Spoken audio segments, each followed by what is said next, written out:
Imagine uma torre muito bem estruturada e composta por muitos andares, e você está em um desses andares.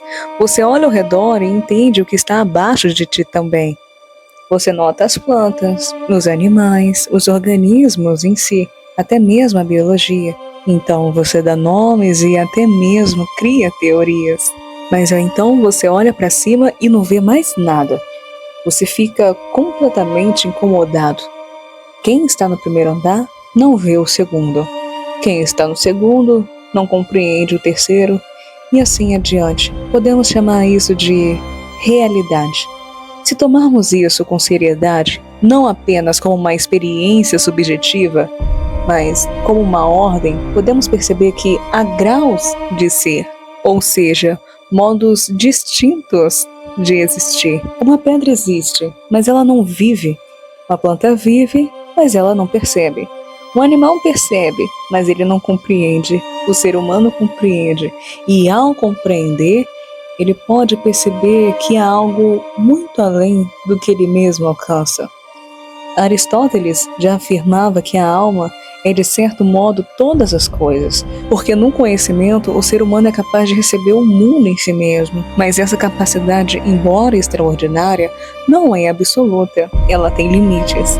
Então entramos no tópico daquela cadeia, a mesma no qual eu citei no vídeo anterior. Uma planta absorve nutrientes, um animal consome a planta e o ser humano pode consumir ambos. O inferior, ele é assimilado pelo superior.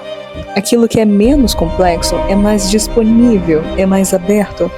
Aquilo que é mais complexo é mais integrador.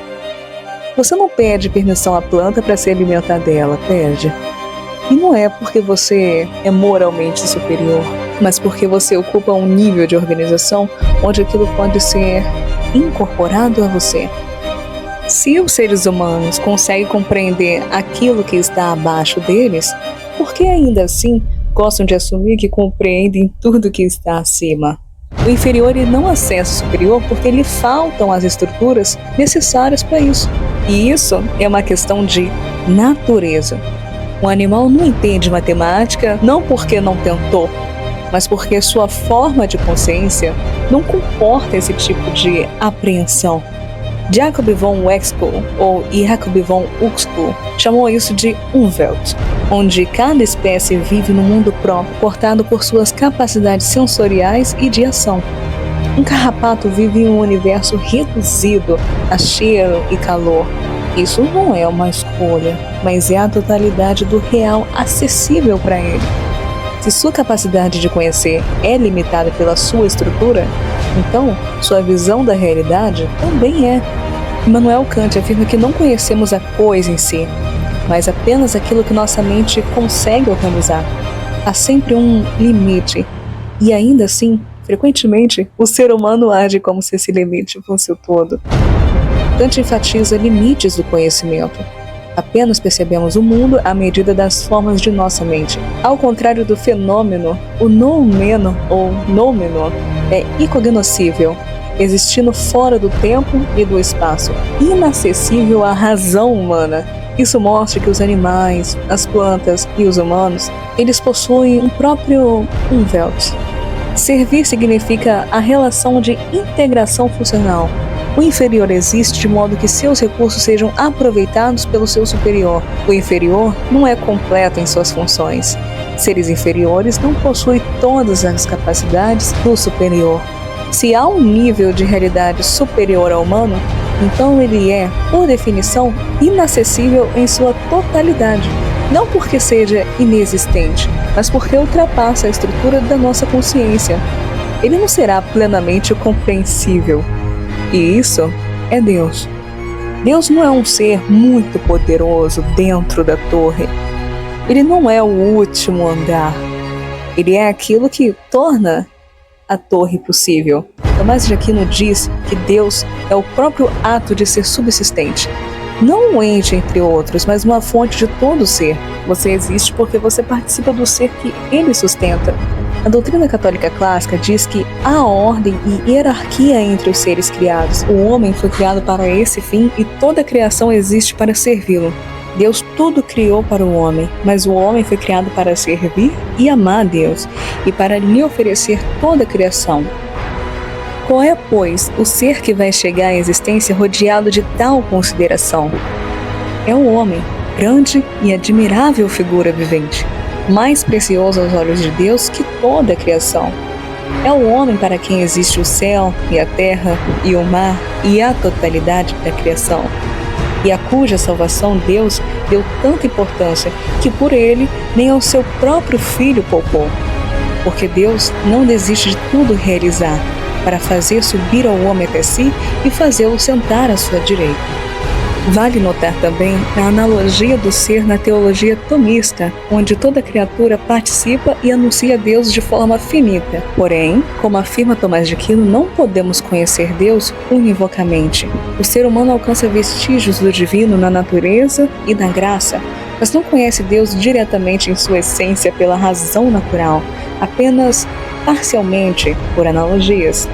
O estado mais perfeito que podemos alcançar nessa vida, em nosso conhecimento de Deus, é que Ele transcende tudo o que podemos conceber e que a nomeação de Deus por meio da remoção é a mais apropriada. Tomás de Aquino descreve isso semelhante ao dizer que os seres inferiores existem para a perfeição dos superiores. Mas aí vêm os ignorantes fazer aquele questionamento típico: se eu não posso ver, medir ou compreender, por que acreditar? Meu querido, vivemos cercados por realidades que ultrapassam a nossa compreensão. Já falamos que o animal não nega a matemática. Ele sequer alcança o campo onde a matemática existe. Se houver um nível de realidade acima do humano, sua situação pode não ser tão diferente quanto você imagina. A incapacidade de compreender não é a prova de inexistência, é apenas o limite, pois é algo infinitamente maior que nós. A planta tem a sua realidade como planta, e ela jamais conseguiria compreender algo além da sua própria função ou uma vida superior. O animal ele interage com o ser humano também, e em relação à planta ele é ainda mais consciente do que ela. Ele possui uma complexidade muito maior que a planta. O ser humano consegue compreender muito bem os dois anteriores, o animal e a planta, pois também possui uma complexidade ainda maior do que um animal tem sobre uma planta, e até mesmo os dois. Mas não acaba por aí não, pois ainda existe algo muito maior que os seres humanos. O divino é a luz que é subsistente, criador de todas as coisas, e é algo infinitamente maior que nós. É algo que está muito além da nossa compreensão, pois cada ser possui a sua realidade que é incompreensível para o ser antecessor. Se você faz parte de uma ordem onde o inferior é integrado pelo superior e onde tudo depende de um princípio absoluto, então qual é o seu lugar nessa estrutura? Qual que é o seu lugar na torre? Você não é o topo, mas também não é irrelevante. Nós somos o exato ponto em toda essa linha onde tomamos a consciência de si mesmo, onde há o desenvolvimento do Logos.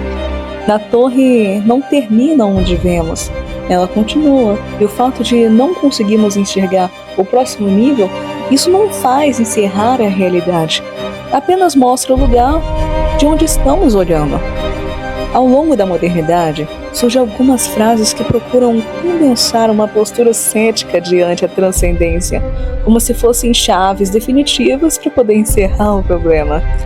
Carl Sagan, por exemplo, afirma que afirmações extraordinárias exigem evidências extraordinárias. Quando ele diz evidências extraordinárias, ele pressupõe um critério de validação que pertence ao nível em que o observador se encontra. Porém, se houver níveis superiores de realidade, a exigência de prova não pode ser negada em si, mas apenas limitada pelo próprio campo de acesso. Nem todo objeto possível se submete a um tipo de evidência. Christopher Hitchens diz algo semelhante ao dizer que aquilo que pode ser afirmado sem evidência pode ser rejeitado sem evidência. Quando ele afirma que aquilo que não tem evidência pode ser descartado, ele põe uma equivalência entre o não evidenciado e o inexistente. Mas, dentro da lógica da torre, Isso seria como o segundo andar declarar inexistente o terceiro, apenas porque suas ferramentas de percepção não o alcançam. O ceticismo tem uma enorme força de querer corrigir os excessos de crença, mas torna-se limitado quando transforma o seu método em uma medida universal do ser. Cada nível de existência possui sua própria forma, seu próprio modo de apreensão e sua própria abertura ao que lhe é superior. E o ser humano situado nessa linha tem a capacidade singular de compreender o que está abaixo, mas não de abarcar plenamente o que está acima. O homem não pode ver a essência de Deus por suas forças naturais, pois o modo humano de conhecer é proporcionado às coisas materiais. Tudo que o intelecto apreende o faz a partir dos sentidos. Por isso, enquanto estiver unido a este modo de conhecimento, não pode atingir aquilo que ultrapassa toda a forma corpórea. Deus, em sua essência, excede toda a capacidade da inteligência criada. Portanto, nenhum intelecto criado pode vê-lo diretamente por sua natureza, mas apenas na medida em que ele mesmo se comunica com o objeto de visão.